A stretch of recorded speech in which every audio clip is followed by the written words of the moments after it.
Hello everybody, how we doing today? As I fix my hair. Okay, so here we're going to report on a story that also involves something I'm actually very, shall I say, uncomfortably familiar with. One day I got bored and curious and I looked into it, and that is the history of the entire Korean peninsula, and specifically how it related to Japan. So for those of you who are familiar with the history of the Japanese occupation and the history of war between what was then called Manchuria and Japan, it becomes pretty obvious what this is going to be about. I think you realize. Comfort women. Statue pulled from Japan exhibit after threats. This is from Reuters in Tokyo. A controversial statue symbolizing comfort women was withdrawn from a Japanese art exhibition on Saturday after organizers received security threats amid a resurgence of tensions between Japan and South Korea rooted in their bitter wartime past. Comfort women is a euphemism for those, many of them Korean, forced to work in Japan's World War II brothels, and is a highly emotional topic for people of both countries. Japan says the issue was settled by past agreements and apologies, but many Koreans say Japan did not go far enough and have demanded further compensation for victims. The current flare-up over the issue comes during a trade dispute between the countries. Statue of a Girl of Peace attracted a flood of complaints since Aichi Triennale, an international art exhibition being held in central Japan, opened just 3 days ago, organizers said. The festival decided to remove the statue after it received terror threats. By telephone and email, Aichi Governor Hideki Omura told a news conference on Saturday. Yesterday, we also received a fax saying, "Get rid of it fast, or else I'm going to bring a can of gasoline and cause some trouble," Omura said. The statue had been part of an exhibit aimed at promoting freedom of expression. Now, I'm all for the freedom of expression, but I think that's a pretty inappropriate use of calling it a freedom of expression, calling it a girl of peace, and trying to lessen the impact or bemoan, maybe not bemoan's not the right word, but to be in diminishing of the reality of what happened to those women, and sometimes even just simply teenagers. Oh, and it goes back further than World War II. It had been going on since the occupation initially started, which was in the former country of Manchuria, fell apart, and wanted Japan to come in and basically help them with their failing economy. They'd been enemies for years, but they had no one else to turn to when they fell apart. And then Japan came in, occupied the country, took the women, forced all the men to take Japanese names. Hell, even in World War I, Koreans had to take part in the Olympics using Japanese names.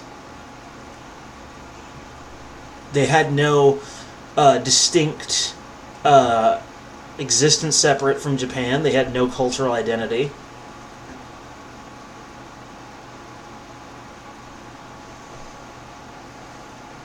Japan basically owned them. This is why you never ask the old Japanese Empire for help. And you can't really ask the current one for help either because, well, they don't got much to offer. But the women just weren't made to work in brothels. They were also sometimes forcibly raped or otherwise handed off to Japanese officers as personal, concubines and shit. In fact, the occupation of Bajor from Star Trek Deep Space Nine politically and ethically resembles the Japanese occupation of Korea so closely that it's actually kind of painful. There have been a growing number of cases in recent years in which artists' freedom of expression has been curbed over concerns that their pieces might offend some viewers. The Asahi newspaper quoted artistic director Daisuke Suda as saying before the festival opened, "We are providing an opportunity for audiences to view the exhibits and judge for themselves," he said at the time. Relations between Japan and South Korea are arguably at the worst in decades as a trade row threatens to affect diplomatic work between the two U.S. Security allies. Japan last month imposed curbs on exports to South Korea of key high-tech materials and on Friday removed Seoul from a favored trading nations list. Tokyo cited unspecified security reasons, but its moves were seen as a response to a South Korean court ruling last year that ordered Japanese firms to compensate some of their wartime forced laborers. South Korea is exploring all options in the trade dispute, including scrapping an intelligence sharing pact, a senior South Korean official said on Saturday. But yeah, the Japanese occupation actually started sometime in the 1800s. And admittedly, the statue was highly inappropriate and potentially highly offensive. I understand these days people have become snowflakes and they're a little overly sensitive, but at the same time there's a little thing called being rude, which of course should be curbed by a little thing called being polite. This is a very rude statue. And mind you, while it was inappropriate to make it in the first place, the South Korean response to it was equally inappropriate. Terror threats? I understand lodging a complaint, but threatening to use gasoline to possibly start a fire, maybe even kill some people? Yeah. I really don't think that's the correct response. In fact, I think probably the correct response probably would have simply been getting as many people together to sign a request demanding the statue be taken down without providing any sort of ultimatum and just continue to demand and demand and demand. That's also called being rude. You should always say excuse me when you belch. But yeah, they should have just continued to demand and demand that they take it down, possibly even going in to take it down themselves, but not terror threats. Not terror threats. That is not an acceptable measure. Get your shit together, South Korea. Because sometimes you act quite a bit like the North. And no one should act like North Korea, believe me. In fact, I think the North is pretty pissed about at Japan because some of the girls were North Koreans.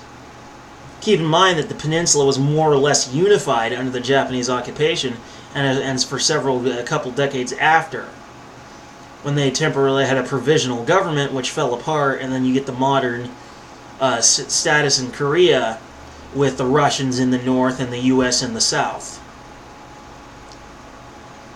And then you get those wonderful mako sharks on the beaches, which is why North Korea, which only has like 2 beaches, put up some signs that people were complaining about, saying, oh, they're restricting freedoms. It's like, no, they weren't. They were literally warning people the water had sharks.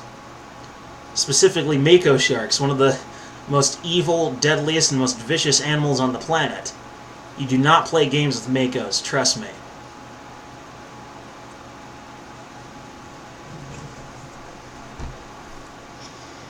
Anyway, yeah. So neither side in this situation was at all appropriate. They both crossed the line in some way.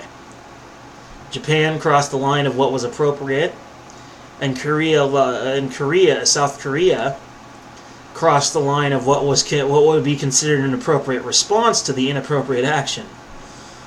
So there you go. Anyway.